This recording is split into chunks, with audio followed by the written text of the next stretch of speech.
Am I the a-hole for telling my neighbor to grow up, get a life, and get the fudge over the fact that I painted my house a color he doesn't like? I bought a house in a community without an HOA. I wanted my home to be my home, and that includes making it look the way that I want. I also chose a neighborhood that already has fun, colorful houses instead of just plain earth tones. I finally got to the point where I could repaint my house.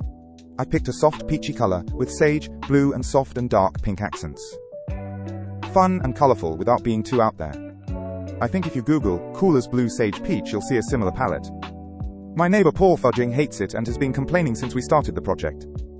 He also made his opinion known that he hates our front lawn. Lots of wildflowers and sunflowers, fun garden flags, a little free library, etc. Each and every time, I've told him that I don't care. Truly, I don't.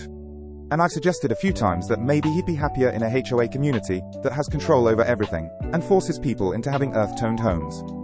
Paul got angry when I suggested that and said he's lived in his home for 15 years and shouldn't have to move. I told him, okay, well, you'll have to learn to live with a little color.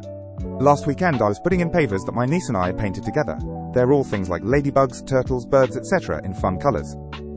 I adore them and my niece is so excited she gets to be a part of my home. Paul came over to complain yet again, saying it was all an eyesore, and my niece was here, so I just told him, it's time for you to grow up and get the fudge over what I'm doing with my house. He got even pissier and told me that I have no right to talk to him this way, do I know who I'm talking to, etc. I told him to just go away and get a fudging life. If he has so much free time to bitch and moan about a colorful house, maybe he should get a hobby. He stormed off, calling me a nasty piece of work. My niece was cracking up on the side. For the record, no one in my family is uptight, we really don't care about cursing.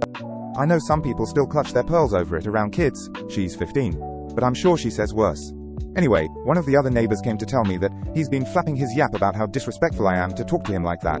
She told me that she knows he's a pain, but that he has been in the neighborhood forever and it's worth being nice to him. I don't know. Is telling him to get a life that big of a deal? Am I the a-hole?